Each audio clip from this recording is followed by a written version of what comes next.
మొన్న దుబాయ్లో ఒక మందిరం కట్టాలంటే 27 ఎకరాలు ప్రభుత్వం ఇచ్చి ఒక బ్రహ్మాండమైన మందిరం కట్టారు. బాబ్రీ మసీద్ 500 సంవత్సరాల నుంచి డిస్ప్యూట్, మళ్ళనే సుప్రీంకోర్టులో ఆర్డర్ వచ్చింది. ఇప్పుడు రామాలయం పూర్తయిపోయింది, కట్టేశారు. మీకు బాబ్రీ మసీద్ కట్టేదానికి అక్కడ 5 ఎకరాల స్థలం ఇచ్చారు.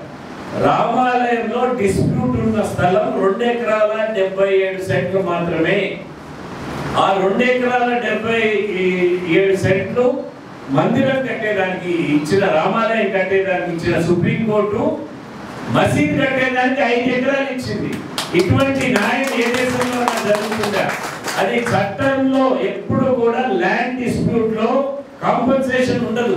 అటువంటి సుప్రీంకోర్టు ఒక స్థానం ముందరకు వచ్చి కమ్యూనల్ హార్మనీ, ఈ దేశంలో మత సామరస్యం ఉండాలనే ఉద్దేశంతో అటువంటి జడ్జిమెంట్ ఇచ్చింది. ఆ జడ్జిమెంట్ ని పాటించి 5 ఎకరాలు ఇప్పుడు మసీద్ కట్టేదానికి ఇచ్చారు. ఇండో ఇస్లామిక్ డెవలప్మెంట్ సెంటర్ కి ఇచ్చారు. 40,000 చదరపు అడుగులతో ప్లాన్. మీకు యంగ్స్టర్స్ ఉన్నారు, గూగుల్ కొట్టండి, మీకు ప్లాన్ వస్తుంది. ఈ మేలో మొదలు పెడుతున్నారు, ఈ నెలలోనే మొదలు పెడుతున్నారు మసీద్ కట్టేదానికి అయోధ్యలో.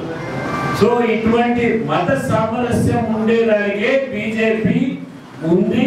అది కూడా ముందరికి, మీరు దేశం ముందరికి పోవాలంటే అందరూ అభివృద్ధి చెందితేనే దేశం ముందరికి.